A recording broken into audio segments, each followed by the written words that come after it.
we want to be the go-to name in immersive training, but also we have a few more plans on how we can really get people into a virtual space from wherever in the world for a multitude of purposes.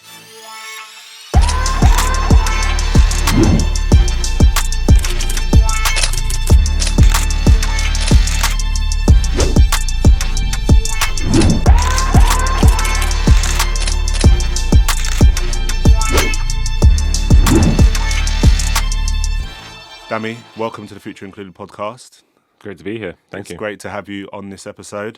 We haven't actually caught up in a very long time. Yeah, in a while. I'm really, really grateful for you to come down and actually speaking to our audience on all the amazing things that you've been doing for the last couple of years. I've actually got a date actually in my calendar that I was actually just checking on the way here. It's kind of like, I'm actually an investor for full disclosure, and it was like December 2021. Yeah, it wasn't it? It was when I first met you. Got an invite to come to your pitch session. Didn't know you prior. And kind of like, it was just myself and a bunch of angels in a room in Stratford at your offices. So probably a bit of a jog of memory for you. But that's bringing back a lot of memories. That was back at Plexel. It was at Plexel. A while ago. Exactly. Yeah, some time ago. So that was got a lot more grey hair. I don't know if that was pre-seed or friends or family round, but it was kind of obviously very early on. Fast forward. This conversation is the conversation I just wanted to have anyway. It's with you, but great to have you on the podcast. Before we get into Moonhub, really interesting to know about your background and your journey to becoming a founder. If you could give us some insight into your background, where you grew up, all the things essentially. Thank you. Thanks for the intro and great to be here. Good to see you again. I'm Dami. I'm the founder of Moonhub. I was born in London, born and raised London boy, born in North London, and I lived like the Holloway area. Then I was in the 90s, so parents moved us out very quickly to Hayes, which is super West London, very far away. Spent a lot of my childhood growing up there, and went to school in Ealing, University in Leicester, then back down to London before settling in East London, which is definitely my adoptive home now. My background is sort of in a mixed variety of areas. So my degree was in economics, but I taught myself how to code in C# and learned some my way around Unity game dev a little bit as well, because I loved gaming growing up. But also I worked quite a few part-time jobs, and in those jobs I always noticed a continuing trend of terrible training leading to things just happening. And someone's like, why weren't we prepared for this? And on paper they kind of were, but actually they weren't, because the training just wasn't indicative of what would happen in real life. If you're working in a retail store and you've got some 6'6" guy just bundling out with 2 shopping bags, you're kind of like, well, what page of the training, what do I do in this situation? So I knew that there was a gap to be plugged in, and I was always a massive fan of virtual reality and what that could do. I followed the journey where Palmer Luckey's company at the time, Oculus, was acquired by then at the time Facebook, now Meta, and I had this crazy idea after graduating that I couldn't kind of shake out of my head, where I was just like, no, there's something here. Like, if you can blend and bridge the gap between learning on the job and corporate training, you could really be onto something, because you were basically closing an age-old issue, which was learning on the job versus actually trying to learn in theory, and you could save a lot of time and potentially help people and keep them safer. Founded Moonhub in 2016, brought on some co-founders a little bit later, and then we bootstrapped for years. So I, worked part-time jobs still, did night shifts at hotels, and worked where I could to make sure that we could bootstrap. And we got to a point where we then had enough cash in the account to then start doing more convenient bootstrapping services like web design and whatnot to keep the lights on. But all that time we were building the very grassroots of what Moonhub would be, which is a VR training platform. And we got a few of our first clients, over the pandemic and throughout like 2020, 2021. And that's when I think we started to cross paths, and we closed our seed round in 2022, where we were backed by a few VCs. Then fast forward from there, we really started to grow quite quickly. And then we had our real kind of like inflection point in 2023/4, where lots of facilities management companies started to onboard with us.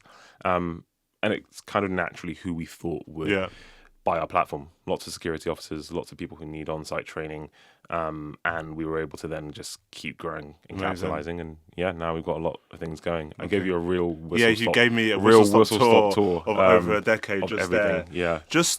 You just mentioned actually your early job roles. You saw the problem statement when you was on those early job roles, right? And you had identified that really early. It's actually interesting you said that, because I saw a lot of the mature founders, Reid Hoffman, I think Bill Gates, they've kind of like mentioned just go and work at McDonald's. It's kind of like it's quite a famous quote, right? In terms of learning how to deal with customers and learning about logistics, supply chain, all the things and that experience that you gathered. Let's go back to that problem statement you learned early on in your job role. Which of the job roles did you see that that the training aspect could be improved? Retail for sure, but that's because you saw a blend of things between security, health and safety, as well as like customer interactions as well. And it's interesting, I like that quote, the just work at McDonald's quote, because I think a lot of the time founders now look for a problem and say, right, this is, you've got agentic AI that's going to plug in here and here and here. I was a VR founder in 2016, man. Like I was very far from any trend that was going on, but I saw a very clear problem. And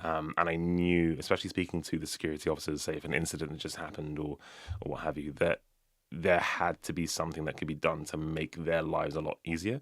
But then that also then extrapolated to, well, retail workers also need this training, and also people in environments where you can't afford to kind of get it wrong. They would like to be able to be immersed in something. But back then people would liken it to something like science fiction. Like it's VR, okay, maybe it's years away from being perfect. Well, got to start somewhere, right? So I started back there after identifying like lots of these issues, and it kind of allows you to keep that fire going, because there'll be times when you founded the company and you're like, am I actually doing something that's meaningful? But when you remember, or when you have a very strong problem statement, you stay on track a lot easier, in my opinion. Yeah.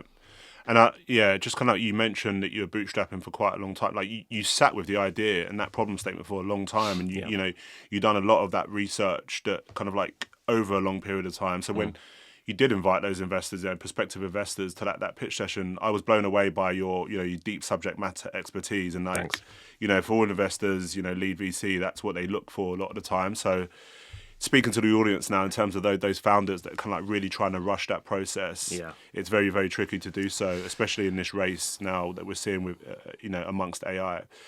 Thanks for giving that background. So let's talk about, in that period of, we were in COVID, right? In that period of time, that 2021 period, and that's when you did that first raise. Speak to the audience about that leap of faith in terms of, going for that first raise and what you envisioned Moonhub to become at that point, because that point of inflection is, it's a tricky point for a lot of prospective founders that are building businesses. Yeah, I definitely see that and hear that. So when we first started to raise, so very transparently, we knew somewhat of the VC world before we, started this journey. But, for us, we're like, we don't need to raise. We can bootstrap this. My mum has founded her own company in West London, so I've seen an entrepreneur's journey from like start to finish, like 25 years on. For me, the VC world was somewhat alien, but as we continued to grow, we were winning logos and clients that we just couldn't cope with. Like we could cope with them to an extent, but we knew that there was more.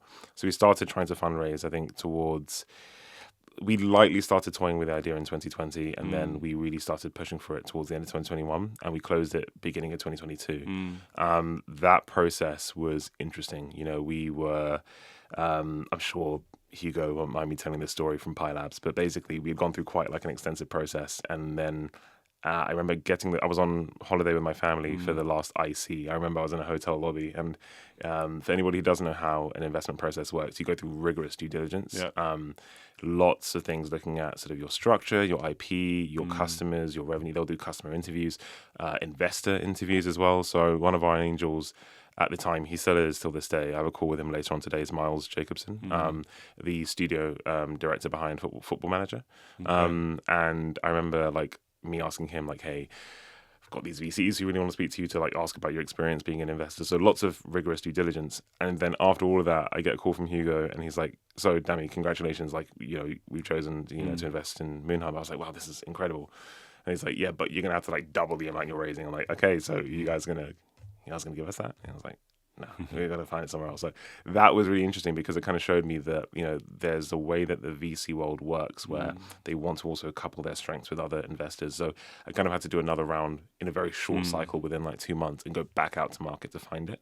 But taking that leap of faith and going out to raise is a full-time job. So I had to entrust it to my team at the time to say, look, I'm going to kind of have to be out of the business for a little bit and you're going to have to run the ship while I'm not here. Yeah. We didn't blow up. We're fine. So, that meant that I could really focus on raising and closing. It's very intensive for any founders that are out there. If you are going to raise around, just know it's a lot. It's a lot. And I've done it subsequently a few more times. But don't lose track of why you're raising the cash. I think it's my biggest bit of advice. I think a lot of founders get the money and say, okay, great. Yeah, we've raised. And it's like, no, you've just put rocket fuel into a vehicle, and if your car is still a Ford Fiesta, or if it's not yet a rocket, it's going to blow up. So you have to try and quickly turn it into a rocket. I love that analogy that you've given. Like, it's so important, and I think your track record of like trying to bootstrap as well, but getting to that point of then acquiring those customers and kind of like proving, your actual business case is actually valid. And then you had to raise as a consequence of bringing that business in. And I like that sequencing of that demand first and then having to raise, get the rocket fuel, and then kind of like propelling off the back of that. What has the raise enabled you to do like since like 2022, and kind of like where have you taken Moonhub since then?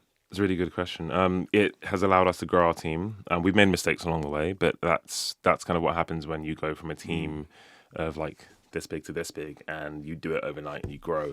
But it's also allowed us to grow our product. It's allowed us to make a product that's not only just robust, but it's being used by thousands of security officers all over the country and the world now. And we've managed to start to work with some really, really, really cool companies. So we work with facilities management companies like Lawson James, ISS, Securitas, CBRE. If I've not mentioned your name here and you're a customer and you're watching, please don't take offense. We work with all fantastic and amazing partners, but that subsequently means that we have our training on sites like the Google headquarters in London, or Meta, or Amazon. We've got quite a few really interesting spots that we're being deployed. There's one that's literally happening this month that I really wish I could say, but I can't. But we've subsequently started working with the NHS and, lots of different organizations. And for us, that's very validating because we can see that, it's being used. One of my favorite things, this is so sad. One of my favorite things is I kind of, if I can't sleep or if I'm on a layover somewhere, I'll just go onto our dashboard, our analytics platform, and actually just see who's training. And I'll see like, okay, even though I'm in San Francisco and it's like 3 a.m. in the UK, there's a night shift officer who's just completed some training and they've given like an NPS, like a net performance score, net promoter score, sorry. And I'm like, cool, this is just really cool to see something that you built just being used autonomously. It's kind of taken a life of its own. So raising the cash has allowed us to really grow it into something almost with a mind of its own, but growing as well. Amazing. Give us, for those that are watching this podcast, we want to appeal to the largest audience possible that aren't necessarily in tech or in this kind of like area.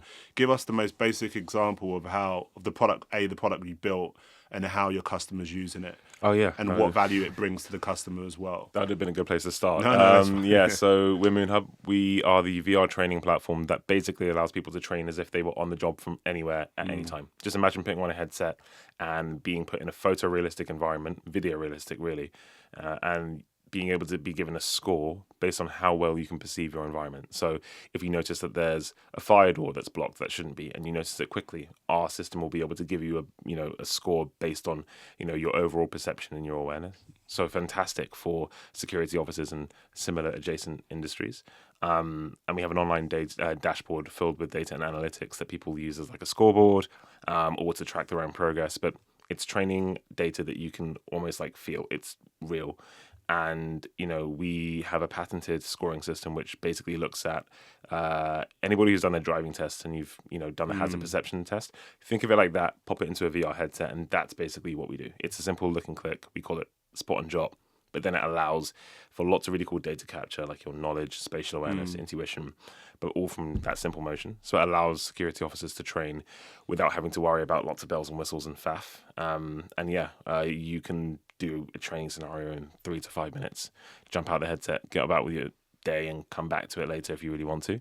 And yeah, we're allowing companies to save on time, save a little bit on cost as well, deliver a lot more of an impact when it comes to training, but then also allowing security officers, and not just them, but other users as well of the platform to feel more empowered to then put those things to use, the things that they've learned to use in real life when they then are faced with those scenarios, which they inevitably will be.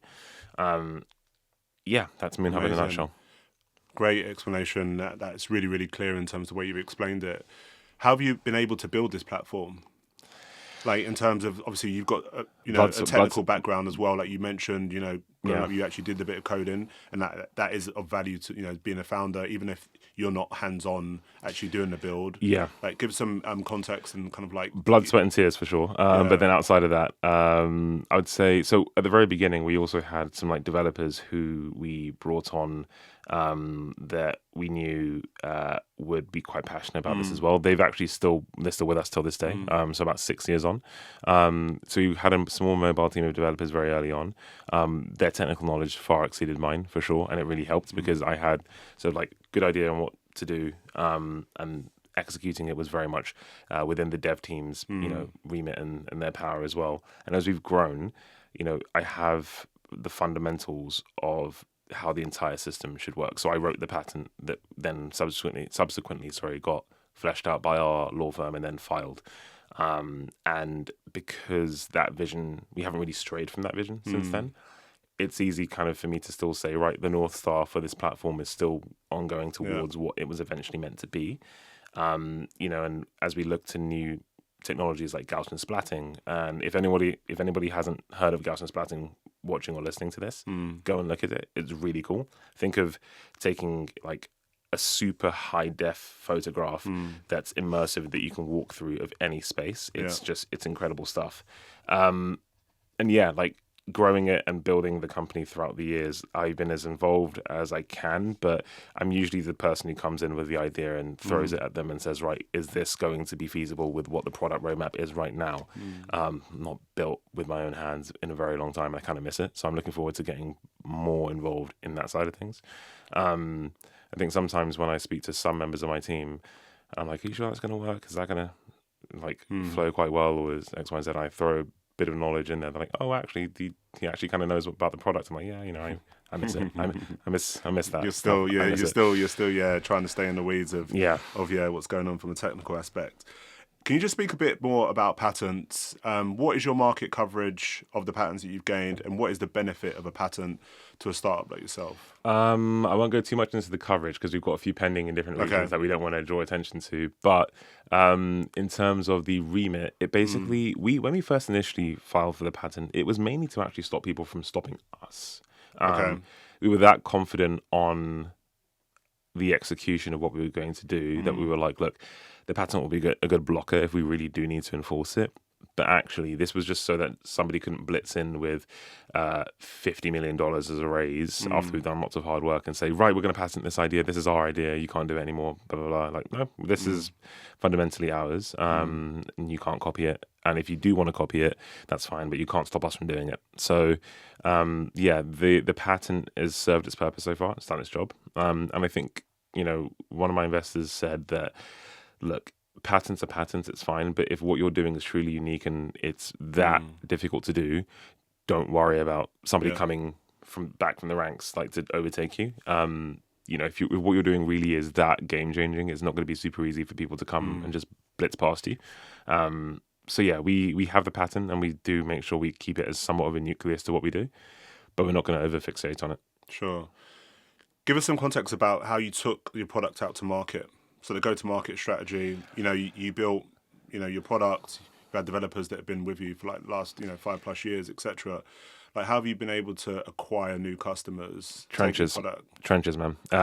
You listen to anybody listening there. I'm sorry if you're listening to this and you're hoping that I'm looking at the camera now, and you're hoping that you can just blitz through, send lots of emails. I'm sorry, man. If you're an introvert, if you don't like getting out there, change that. You got to get out there and you have to learn how to sign up to all the redundant marketing and networking events that aren't going to be worth your time, because one of them will lead to you meeting someone who will then point you in the right direction where your first client's going to be. One of our first big name clients was Just Eat, and we got Just Eat because we had like a few smaller like pilots that people were paying for at the time. But the way that we got Just Eat was we were banging on the door of Iceland for a very long time.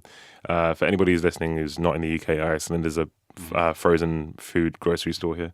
And we were knocking on the door. We had a salesman at the time called Jay, and he was just knocking. And on the 7th email, they were like, fine, we'll take a meeting.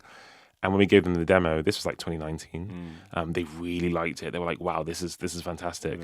And they went through like a really long procurement process, and we ended up not really getting that contract. But in that process, one of their L&D people were at a conference, and I think there was a bit of, we're about to use this really cool platform called Moonhub, and the guys at Just Eat were like, we want a bit of that. So they basically they reached out to us, say, hey, we just bumped into so and so at the event, and they said they're using you guys, and we weren't about to say actually we're kind of just in the process. We're like, hey, yeah, come on, let's talk.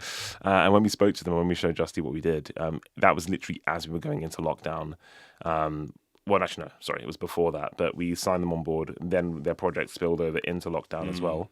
But had we not just been going for whoever we thought would fit the bill, that knock-on effect wouldn't have necessarily happened. And that name definitely helped, accelerate how fast we onboarded other clients. And when it came to the facilities management clients, Hannah, one of my co-founder, we were in the co-working space Plexel that we were at the time, and she was like, guys, one of our main targets is security officers, and we are targeting everybody under the sun.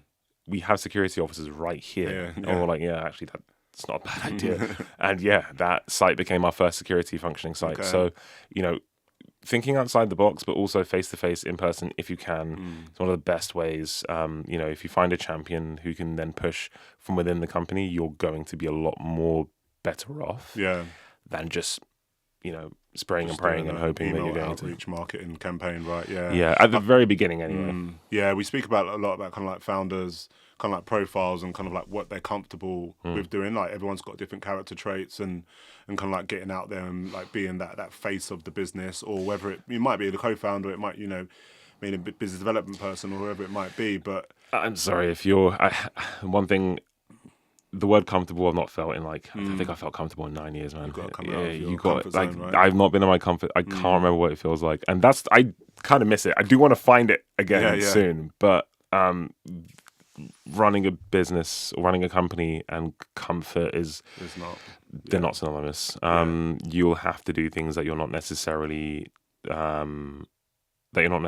naturally inclined to do, like public speaking or pitch competitions, or I think I'm naturally an introvert. There's that Myers-Briggs thing, and I think I'm an INFJ. I think it's like one of them, and a lot of my team were surprised when we all did them, and they're like, "You're introverted." I'm like, "Trust me, you guys don't know like how you have to mold yourself, push yourself out of your comfort zone." So yeah. Big tip, big guidance from someone who's been running their business for a long time, pushing yourself out of that comfort zone. And if you need to get a coach or professional development around that, it's definitely advisable. You run a lean team. Yeah. Obviously, the 2-letter acronym AI is kind of like been bandaged around about running a lean team and driving as much revenue as possible. How has AI been an enabler of that?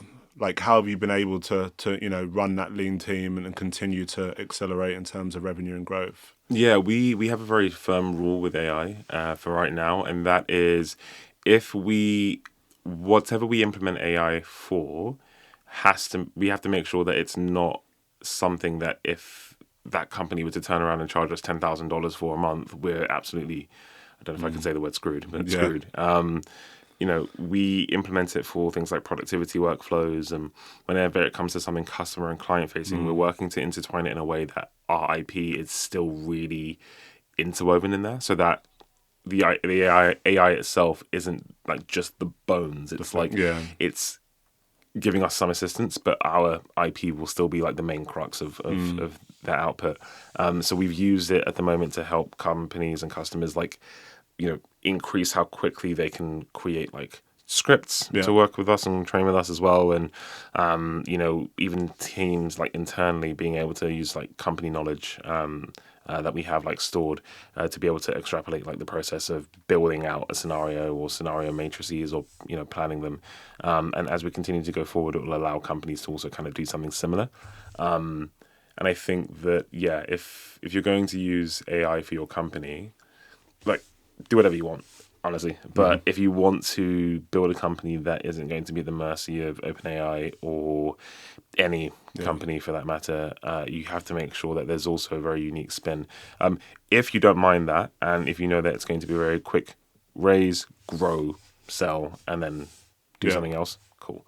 But we use AI to try and make sure we don't have that exposure or that vulnerability.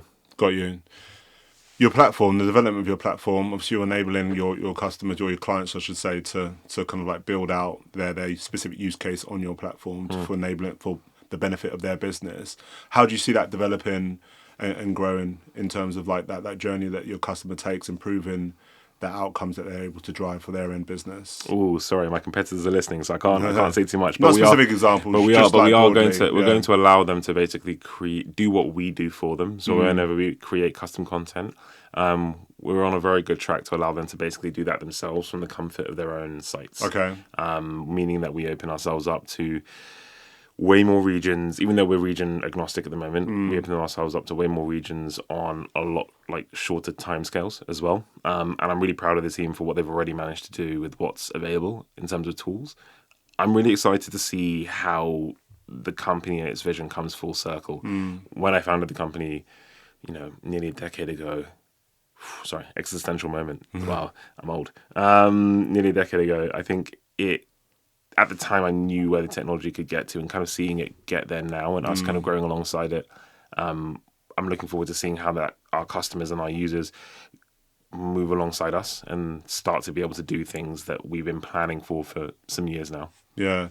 And these like VR like headsets, I've got a Meta Quest 3, etc. Like, how is the adoption or usage from the consumer aspect like affecting you're tailoring to more enterprise kind of large? I didn't know. I didn't know you had. I didn't know you had a Quest 3. I should get you. I'll get you a demo account so you can try out some of the newer stuff. Yeah. Do you know what? The adoption of VR. It's interesting because being a VR founder, I think I've seen more VR is dead articles than I see my own parents. I think Google Glass, when I was at Google at the time, it's kind of Google Glass was the one, but then there was so much good stuff happening in terms of like from the, Well, this is the thing, right? It's I think even Zuckerberg said it recently, you're never as down as they say you are when you're down, and you're never as good as you say you are when you're up either. We've seen the real metrics around the adoption of VR in certain industries, and in gaming and stuff, it's great. It's growing in B2B. I think there's a trail effect, but you have to remember that it's the new generation of wearables. So I was at Menlo Park for Zuckerberg's announcement of the new Meta AI glasses, which a contact of mine has picked up in the US, but I can't get. I'm trying to get it over here, but.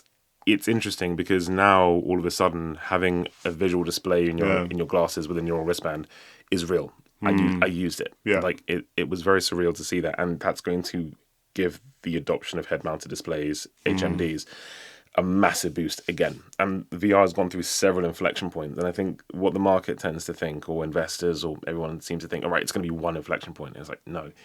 Think of the mobile phone when when the first mobile phone came out, it was big and it was chunky, and you had it sometimes tethered to a briefcase. Then you had the big and chunky ones that weren't tethered. Then you had the smaller ones, but still very analog, and they only used 2G. And then all of a sudden you had ones with keypads like a BlackBerry, and then all of a sudden, I can touch the screen. That's crazy. And then all of a sudden, it's like, oh, I can only touch the screen. There's nothing there. It's like, oh, cool. Now it like weighs less than like 200 grams or so. I don't know. There were several inflection points for phone use and adoption, and when people started then building for those phones, like WhatsApp or Instagram, etc., people then started to use it a lot. Very quick side note and anecdote story. There was an app, that was created for phones that was for people to rate their own whiskey. They would go to a bar or whatever. They'd upload a photo of their whiskey, and the idea was that they would just have lots of people sharing in this community. People would then just start uploading photos of their nights out, whatever. And I think rather than doubling down on, say, no, it's for whiskey, they just rebranded it, and that's what Instagram is today. That was their founding story. But when you have so many people just using these devices, you're going to find kind of like a butterfly effect of chaos that's going to just drive a world where people can't imagine those things not existing anymore. Really convoluted answer, but I think the adoption of VR is growing. We don't see any reservation anymore when it comes to people putting on a headset. In fact, if anything, it's a lot of excitement saying, I finally get to try one.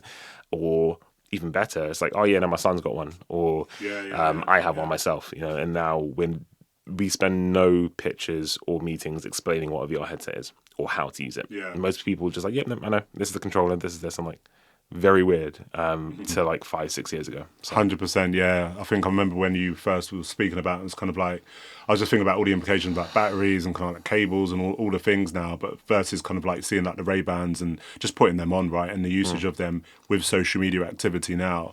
I think that consumer adoption, knowledge and awareness is kind of like definitely blowing up now.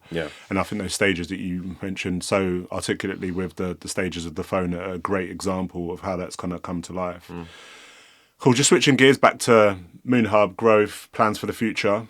To round out, kind of like, what's your vision for Moonhub? We want to be the go-to name in immersive training, but also we have a few more plans on how we can really get people into a virtual space from wherever in the world for a multitude of purposes. We have recently onboarded some really cool places like Wembley Stadium and a few others as well. And what we want to do is continue to grow to lots of these sites. We've got a lot of really cool ones coming up in the next few months. And I think through this, when we have lots of users on the platform, even more than we do now, we're going to start building a product that is a bit more self-serve. People can start building on it. People can start creating with this product. And this will then completely transform what Moonhub has been into what it was kind of always supposed to be. And now technology permitting, we're going to be moving towards that. We're really excited. The team is pretty stoked to make it happen. And I think that for me, kind of seeing it iteratively grow, I saw some footage like in the archives from about 6 years ago, and I was like, whose training scenario is that? And when I realized it was ours, I was like, I'm not going to let that see the light of day again. But the product's improved so much since then. So we want to completely transform what it means to train in VR. And I don't want to say something dystopian, like make it indistinguishable from reality, but we do want that effect when you go into the headset. But we also want to encourage people to live in reality as well. So anyway. And bring that stadium example to life in terms of like from whoever the client is, don't need to name, but just in terms of that stadium environment, like what they do and what the usage is, like specifically. Security training. So Moonhub also recently launched anti-terrorism training in partnership. Well, not in partnership. We had lots of different collaborators who worked closely with us on that as well, and we launched it at Meta headquarters. So we launched Titan, which was the first iteration of our security training at Meta, and then we launched Threat Preparedness, which is the add-on which focuses like nearly purely on like counterterrorism and incident response. Massive uptake on that.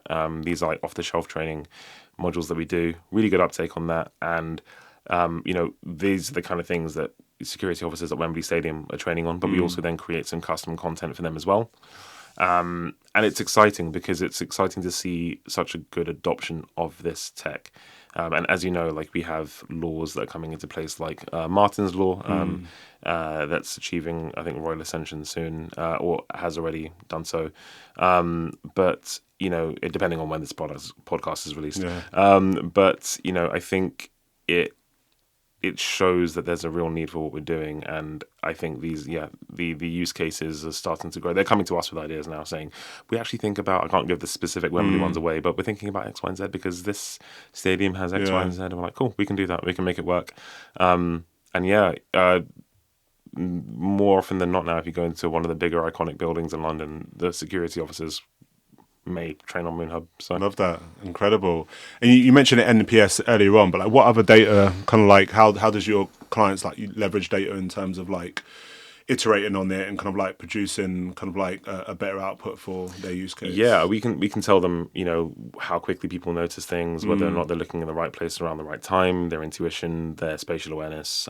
Like if you pop the headset on and you're just looking dead forward, like your manager's going to know that you're not engaging. And this is really good because especially in this sector, they didn't have a way of capturing this data before. And now we can give them visibility on this, and we're coming up with really cool features that allow them to actually visualize where they're looking as well, so managers can see this in reports. The dashboard is quite intuitive, but also has a lot of data points that they can look through. So it's empowering like learning managers, but also the directors to make more well-informed decisions on, right, this site has some really perceptive security officers, this site needs some more perceptive security officers, and it's kind of giving them that visibility as well. And net promoter scores are great. Sometimes we get some fantastic ones which are like, really in depth.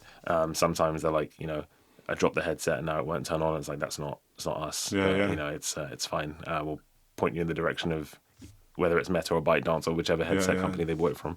But it's really important to get that feedback from clients, and the more data we give them, the more they can feedback to us as well. Amazing. I recently kind of like, obviously we haven't spoken in a long time actually, but obviously I follow your journey through, investor updates and stuff like that. And obviously on LinkedIn as well. I recently saw you was with the Mayor of London in West Africa. Can you speak a bit more about that trip? Because a lot of the, people that I know in the tech community were like, really interested to see what's going on there. Yeah, a lot of people reached out afterwards being like, what is all this about? I feel like no one knew that it was happening until it happened. I think we were all under like maybe a bit of an embargo to speak about it. But when I was out there, I got like, when it first got How did it come about, first off? Like, and how did you get chosen to go on a trip? Was it a trade mission or not? It was a trade mission. So with a fantastic team at Grow London and London and Partners, got to give massive shout outs to them. They're fantastic as an organisation. I think that what they do is great. And if you're a growing company in London and you're not involved with London and Partners or Grow London, you're definitely missing out.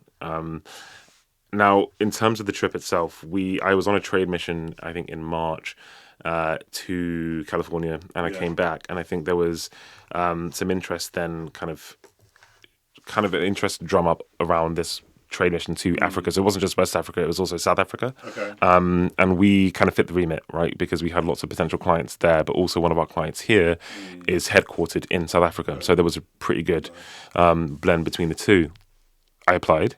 And when I got the call back and we were accepted on the trade mission, it was great. As you know, I have family in Nigeria, so it was really cool to kind of like go back there. But it was interesting going there as like as a Brit on a business mission versus like going to see family.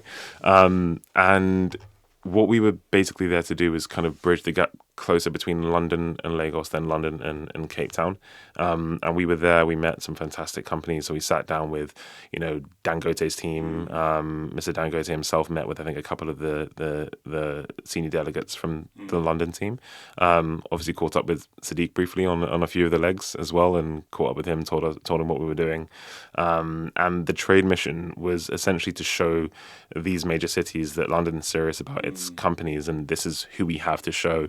I can't talk about them too much, but we have 2 deals that are actually currently live, not live yet, but they're live in process to become live soon, off of the back of that. And, it was great traveling with the other startup and scale up founders, but also, catching up with some of the mayor's team and actually learning a bit more about their mission to, grow growth within London, was cool. And it was kind of funny because I think when the news broke, everyone was like, Dammy, why do you never like tell us about these side missions you're going on? I'm like, I wasn't allowed to, I don't think. So, I was allowed to at a certain point, but anyway, I'll get better at comms, I promise. But it was funny. A lot of people, even some of my own, I shouldn't say this, but even some of my own VCs and investors were like, dude, what the hell, man? Like, you need to start telling us these things so we can help boost it. Some of my VCs said that, and I was like, what are you going to do? I apologize. What can you do? I'm getting better at certain things like communication. But I'm definitely happy I went on that trip. It was great.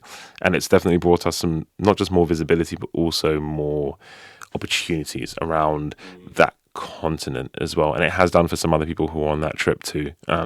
So yeah, lots of flying though. It was a lot of flying, man. Not I flying. was so Okay. No, it sounds like ecstatic. a really, really great trip. I think it's like super important, like you said, to connect those dots and broaden out. There are opportunities, obviously, lots of opportunities on the continent. It's just about forging those links, and Yeah. it's great that London and Partners, You, Great London, you have familiar kind of with like London? facilitated that. You familiar Explain with a bit them? more Yeah. for the audience, for London and Partners. Yeah, no, they're essentially an organization that help link you with mentors, opportunities, and trade missions. If you're, I think it's all public knowledge, but I think there are certain thresholds with certain programs around like you either need to be making half a million a year Yeah. or raised half a million a year in general, or it's a million. I'm not sure, one of the Yeah, two. we'll But yeah, with that they provide some fantastic summits and trips as well. But also their programs are just great. So big shout out to them. Incredible. Yeah, we'll include some more information in the description of this podcast about London and Partners, and we'll link them in as well if anyone founders want more information on that specifically. So just to round out, Moonhub. Yeah. Next step, yourself as a founder. Like, what does that look like for the next 3 to 5 years? That's a really good question. I'm really excited because we're getting into the revenue phase where I'm soon going to be able to start focusing on building again. I think when you raise a VC capital, you've got some very aggressive revenue targets to try and grow and hit. And we're now growing through that phase. And afterwards, I'm really excited to get behind the product building wheel again. We've got a fantastic team on board, and working closely with them. We had a fantastic hackathon recently as well where the devs have just created some really cool things. I'm like, man, we should just do you guys just want to do like a 2-week hackathon? Like we'll leave you be for a bit. We can't do that. We've got clients. We've got clients we need to service. But lots of building. And over the next 3 to 5 years, we'll see. We're partnering with some of these bigger companies, and we've started working more closely with Meta and more closely with ByteDance and a few things. And as their hardware evolves and as we become more of like a service that's sometimes synonymized with their hardware, depending on who you're talking to, we'll see what the future of Moonhub looks like. But for me as a CEO, my job now is that the company is more mature to grow it healthily, quickly as well, but also then position for what's next. That brings not only the shareholders, you guys, good value, but also is the best for the future of the company as well. So, very very grown up stuff. Not how I thought I'd be speaking when I was 22 and I started the company. So 22. Oh wow, you started super early, obviously, and you've been on a long journey as well, like to date. Dami, this has been very, very insightful, even myself as obviously an investor of kind of like 4 years in the company, but just like unpacking obviously your background, a lot of it, which I actually didn't know, and then obviously your currently development now and what you're building, and kind of like the development of Moonhub. Where can people find Moonhub and more information? There's might be VR enthusiasts that are kind of like watching this. For sure. You can find us at the Moonhub everywhere. So it's at the Moonhub. Someone took Moonhub. So it's at the Moonhub. It's also themoonhub.com. I'm at Dami Hastrup. And thank you for putting up with my monotonous voice throughout this podcast. I'm trying to make it not so monotonous. But, not at all. You can find us on all those things. And stay tuned. It'd be great to get a follow because we have some pretty cool things coming out soon. Incredible, Dami. Thanks for coming on another episode of Futr Included. Thanks for watching, everybody. We will be including some links to Moonhub and Dami Hastrup specifically, so I know we're going to get a lot of inbound about that. But thanks a lot.